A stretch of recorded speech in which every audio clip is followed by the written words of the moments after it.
ETF index mutual funds నేర్చుకుని stock మార్కెట్లో రాణించాలనుకుంటున్నారా? వెంటనే ఈ నెంబర్కి కాల్ చేయండి. హాయ్ హలో నమస్తే, welcome back to Suman TV. ప్రస్తుతం మనతో పాటు ఉన్నారు certified astro business coach Javeria garu. నమస్తే మ్యామ్. నమస్తే నవీన గారు. జవేరియా గారు, మరి ఆర్బీఐ రీసెంట్గా నివేదికలు తెలిపింది ఏంటంటే మళ్ళీ నోట్ల రద్దు అంట. ఆల్రెడీ గతంలో మనం చూసాం 500 నోట్స్ కానీ 2000 నోట్స్ కానీ అప్పుడు చాలామంది ట్రబుల్ ఫేస్ చేశారు. అంటే దాచుకున్న వాళ్ళు కానీ ఇవన్నీ బ్యాంక్స్కి వెళ్ళి లైన్లో నిలబడడం, అవన్నిటిని మళ్ళీ డిపాజిట్ చేయడం, ఇంత జరిగింది. సో మళ్ళీ నోట్ల రద్దు అనే ఒక న్యూస్ హల్చల్ అవుతుంది. అసలు ఏంటి దాని గురించి ఒకసారి? 2 rupees, 50 rupees and 500 notes. So ఈ కరెన్సీ అయితే ప్రస్తుతం నడుస్తుంది కదా, చాలా వరకు 50 రూపీస్ కరెన్సీ అయితే ఎక్కువ వాడకం జరుగుతుంది అనమాట. అండ్ ఇక్కడ ప్రాబ్లం ఎక్కడొచ్చింది అనేది ఫస్ట్ డిస్కస్ చేద్దాం నైనా గారు. 500 రూపీస్ డ్రా చేయడం చాలా ఈజీ. ఎస్. కానీ ఎవరైతే మధ్యతరగతి అండ్ దిగువ మధ్యతరగతి కుటుంబాలు కానివ్వండి, సో 100 రూపీస్ కానివ్వండి, 50 రూపీస్కి చాలా చాలా ఇక్కడ ఇబ్బంది పడుతున్నారు. ఎస్పెషలీ ఫోన్పే లేని వాళ్ళు ఆల్మోస్ట్ ఆల్ ఫోన్పే రన్ చేయడం నేర్చుకున్నారు, సో చేస్తున్నారు. కానీ ఇల్లిటరేట్ పీపుల్ అయితే చాలా చాలా సఫర్ అవుతున్నారు. First thing. అండ్ తర్వాత 500 రూపీస్ నోట్ వచ్చింది అంటే అది మనకు చాలా హ్యాపీ ఫీల్ అయ్యాము. తర్వాత ఇక్కడ ఏంటంటే అసలు ఎందుకు ఈ డెసిషన్ తీసుకోవాల్సిన వచ్చింది, the main reason is printing. So print అవుతూ ఉంటాయి ఆర్బీఐలో, కానీ గత సంవత్సరానికి ఇప్పటికీ పోల్చుకుంటే 25% మనకు రేట్ ఆఫ్ అంటే ఛార్జెస్ పెరిగాయి అన్నమాట.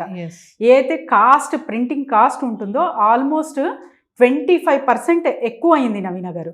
2023లో 5101 crore rupees just for printing cost అయ్యేది. కానీ 2024లో 6372 crores అంటే ఆల్మోస్ట్ 25% పెరగడం జరిగింది. This is also one of the main reason. ఇక్కడ చూసుకుంటే 500 నోట్ ఒక్కటి ప్రింట్ అవ్వాలంటే దానికి ఖరీదు ఎంత అవుతుందంటే 2.71 పైస్ అవుతుందన్నమాట. 100 రూపీస్ నోట్కి అయితే 1.51 పైస్ అవుతుంది. సో ఈ కాస్ట్ డిఫరెన్సియేషన్ కూడా మనం చూడొచ్చు. అండ్ ఇంకొకటి ఏంటంటే నవీన గారు, 2000 నోట్స్ ఎప్పుడైతే బ్యాన్ అయ్యావో అప్పుడు రిటర్న్ అంటే బ్యాంక్స్కి వచ్చే వరకు కూడా ఆల్మోస్ట్ అమౌంట్ అదంతా క్యాల్కులేషన్ చెప్తాను చూడండి నేను. సో 3.56 lakhs crore అనమాట. సో అంటే 98.2% బ్యాంక్కి రిటర్న్ వచ్చాయి. సో దీని వలన అంటే ప్రింటింగ్ కాస్ట్ ఎక్కువ అవుతుంది అండ్ ఆల్మోస్ట్ పూర్ కానివ్వండి బీపీఎల్ పీపుల్కి చాలా చాలా కష్టం అవుతుంది అని చెప్పి చంద్రబాబు నాయుడు గారు కూడా చెప్పడం జరిగిందనమాట. సో దీని మూలానే ఒక డెసిషన్ అనేది తీసుకోబోతున్నారు ఆర్బీఐ. కానీ ఇది 500 నోట్స్ ప్రింటింగ్ అయితే స్టాప్ అయ్యింది. బ్యాన్ అనేది ఇంకా ఇంతవరకు ఎక్కడ రాలేదు. కానీ భయపడాల్సిన అవసరం లేదు, ఉన్నది ఏం చేయాలి అమౌంట్ అని చెప్పి. సో బ్యాంక్స్ ఉన్నాయి కాబట్టి our currency is very safe. ఎప్పుడైతే ఒకేసారి నోట్స్ చెల్లవు అని చెప్పారు ప్రైమ్ మినిస్టర్ గారు, అప్పుడు చాలా చాలా డిస్టర్బెన్స్ అయింది, చాలా పెద్ద ఎత్తులో డిస్టర్బెన్స్ అయింది. కానీ ఇప్పుడు అలాంటివి కాకుండా ముందే జాగ్రత్తలు తీసుకొని ఒక స్ట్రాటజీ అనేది బిల్డ్ చేసి తర్వాత కలెక్షన్ అనేది నడుస్తుంది ఏదైనా బ్యాన్ జరిగితే కూడా. So no need to worry about that Naveena గారు. ప్రింటింగ్ చేయడం అనేది ఆపేశారు కానీ ఇంకా బ్యాన్ అయితే చేయలేదు. అంటే చాలా మంది దగ్గర 500 నోట్స్ అనేవి మేడం మామూలుగా ముఖ్యంగా మహిళల విషయంలో చూసుకుంటే దాచుకుంటారు డబ్బుల్ని. మామూలుగా అంటారు కదా, అమ్మ పోపు డబ్బాలో పెట్టింది, ఆ డబ్బాలో పెట్టింది, డబ్బాలో పెట్టింది. 500 నోట్స్ అనేవి ఖచ్చితంగా దాస్తారు. ఒకవేళ సడన్గా కనుక ఇది బ్యాన్ చేశారనుకోండి చాలా ఇబ్బంది. గతంలో మనం చూసుకున్నాం 2000 రూపాయల నోట్ బ్యాన్ చేసినప్పుడు చాలా మంది సఫర్ అయ్యారు.